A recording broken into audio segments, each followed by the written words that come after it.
दोस्तों, उत्तर प्रदेश में मंत्रिमंडल का पुनर्गठन या विस्तार हो गया है और कहा जा रहा है कि ये कमंडलधारी योगी आदित्यनाथ का मंडल अवतार है। ऐसा क्यों कहा जा रहा है? नमस्कार, मैं हूं विजय विद्रोही। आप देख रहे हैं अनकट और बात करेंगे इसी की कि मंत्रिमंडल विस्तार उत्तर प्रदेश में जो हुआ है वो क्या कमंडलधारी योगी आदित्यनाथ का मंडल अवतार है? क्या मंडल की ओबीसी की राजनीति जो बीजेपी का आला कमान करता रहा है, इसे योगी ने भी स्वीकार कर लिया है?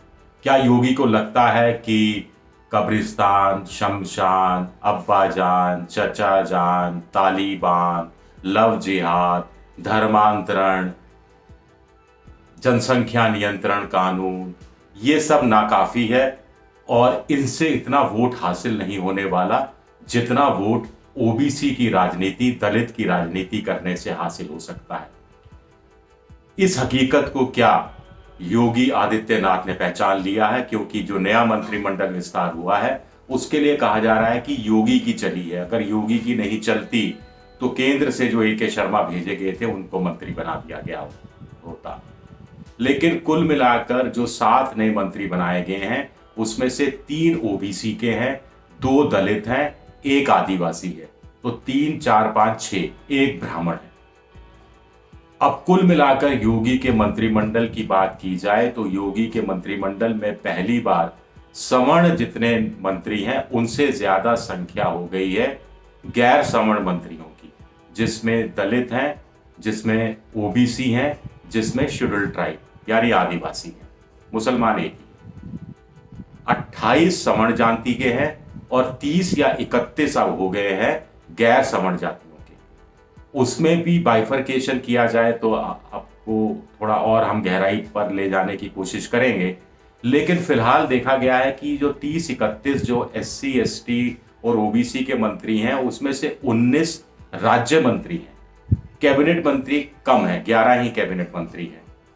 तो क्या इनका राजनीतिक इस्तेमाल सिर्फ इसलिए हो रहा है कि मंत्री बना दिया जाए, गाड़ी दे दी जाए, लाल बत्ती की एक परसेप्शन बनाने की कोशिश की जाए, लेकिन राजकाज में इतनी बड़ी भूमिका नहीं हो? राज्य मंत्री हैं, राज्य मंत्री की तरह रहे, लेकिन जहां दलितों तक बात पहुंचानी है, जहां ओबीसी तक बात पहुंचानी है, वहां तक बात पहुंच जाए।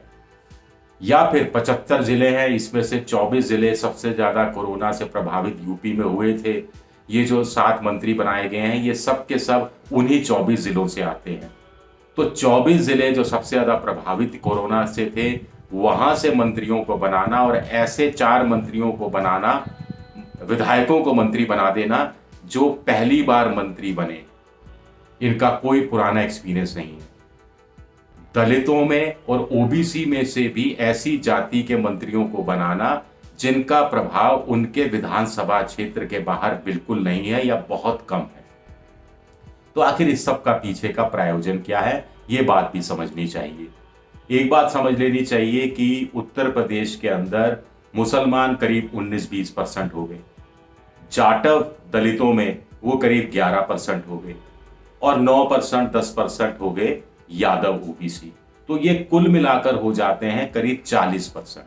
तो ये 40% ऐसे लोग हैं जो बीजेपी को वोट नहीं देते हैं। जाटव बीएसपी के साथ जाते हैं, यादव सपा पार्टी, समाजवादी पार्टी अखिलेश यादव के साथ जाते हैं और मुसलमान उसको वोट देते हैं जो उनकी नजर में बीजेपी को हराने की सबसे ज्यादा क्षमता रखता है। बाकी बचे 60% वोट। तो इस 60% वोट में से ही बीजेपी को इतने वोट निकालने हैं कि वो अपनी सरकार बना सके। और स्वाभाविक है कि 30-35% वोट तो हर हालत में चाहिए ही होता है। तो बीजेपी का स्ट्राइक रेट और ज्यादा दूसरी पार्टियों के मुकाबले और ज्यादा चुनौतीपूर्ण हो जाता है।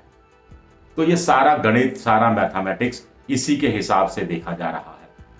पिछले 3 चुनाव, 2014 का लोकसभा चुनाव, 2019 का लोकसभा चुनाव और 2017 का विधानसभा चुनाव भी बताता है कि कैसे छोटी जातियां, छोटी पार्टियां, ओबीसी, गैर यादव और गैर जाटव दलित, ये सब का एक अम्ब्रेला बनता रहा है जिसको सोशल इंजीनियरिंग कहा जाता रहा है। कुछ लोग कहते हैं साहब सोशल इंजीनियरिंग कहना नहीं चाहिए, इसे इलेक्शन इंजीनियरिंग कह देना चाहिए। खैर जो भी आप कहें, लेकिन ये केमिस्ट्री नहीं है, ये मैथ्स है कुल मिलाकर। ये बात हमें समझ लेनी चाहिए।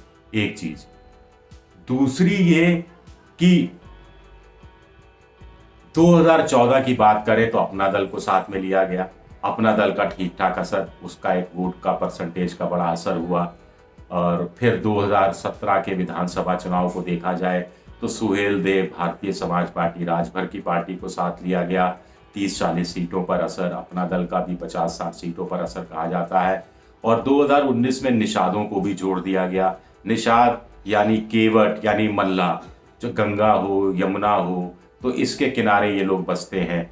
बुंदेलखंड से लेकर और दूसरे इलाके, अवध से लेकर, उन्नाव से लेकर, गोरखपुर से लेकर, बहुत बड़ा इलाका है जहां पर इनकी आबादी है। छुटपुट आबादी है हर जगह, कहीं 5,000, कहीं 6,000, कहीं 7,000, कहीं 10,000 वोट है। कुछ लोग तो कहते हैं कि विधानसभा की 100 सीटों पर असर है। तो इनको लिया गया, अब भी निषादों को लिया गया है, साथ में अपना दल के साथ भी गठबंधन किया गया है। तो मोटे तौर पर ये बीजेपी की जो इंजीनियरिंग रही है, ये अमित शाह वाली इंजीनियरिंग रही है, ये नरेंद्र मोदी वाली इंजीनियरिंग रही है, जहां वो खुद को भी ओबीसी के रूप में, ओबीसी प्रधानमंत्री, एक गरीब ओबीसी, एक चाय वाला ओबीसी प्रधानमंत्री के रूप में प्रोजेक्ट करते रहे हैं। राष्ट्रपति कोविंद कानपुर से आते हैं, दलित हैं, उनको भी इस रूप में बुलाने की कोशिश की गई कि दलित राष्ट्रपति हैं, और जिसको बीजेपी ने बनवाया एक तरह से। तो ये एक सोशल इंजीनियरिंग का हिस्सा रहा है। लेकिन योगी आदित्यनाथ अब तक अपनी अलग चाल चलते रहे। उनको लगा कि संघ का हाथ उनके साथ है और हिंदुत्व उनके साथ है, उग्र हिंदुत्व उनके साथ है, हिंदू वाहिनी सेना उनके साथ है, गोरखपुर का जो मठ है उनके साथ है, और ध्रुवीकरण है, सांप्रदायिक ध्रुवीकरण है, हिंदू मुसलमान चुनाव बना लेना है और उसके आधार पर चुनाव जीत जाना है और उससे अपने को ऊपर भी साबित करना है। यानी जो रेस चल रही है एक तरह से, चाहे वो छवि के अंदाज में हो, चाहे अखबारों के हिसाब से हो, मीडिया की एक तरह से उलट बांसियां ही हम क्यों ना कह दें इसे, कि क्या योगी किसी दिन मोदी को ओवरटेक कर जाएंगे? क्या मोदी का जो की विरासत है वो योगी को मिलेगी? क्या संघ भी यही चाहता है? और संघ चाहता है कि हिंदुत्व के एजेंडे पे चला जाए, संघ चाहता है कि हिंदुत्व की बात को आगे बढ़ाया जाए, और योगी को लग रहा था कि हिंदुत्व के आधार पर चुनाव जीतने का मतलब है दो मकसद हल होते हैं। एक, आप चुनाव जीतते हैं, हिंदुत्व के दम पे जीतते हैं, और दूसरा, आपका प्रभाव बढ़ता है, आप नंबर 1 की रेस में आने के और करीब हो जाते हैं। लेकिन अब ऐसा लग रहा है कि राजनीतिक मजबूरियों को भी योगी आदित्यनाथ कहीं ना कहीं देख रहे हैं। उन्हें लग रहा है कि ओबीसी को खुश करना, दलितों को खुश करना, आदिवासियों को खुश करना बेहद बेहद जरूरी हो गया है, ब्राह्मणों को भी खुश करना जरूरी हो गया है। मंत्रिमंडल में पहली बार ऐसा हुआ है कि जो ठाकुर मंत्री है उनसे ज्यादा संख्या ब्राह्मण मंत्रियों की हो गई है। 8 ठाकुर मंत्री हैं और 10 ब्राह्मण मंत्री हो गए हैं।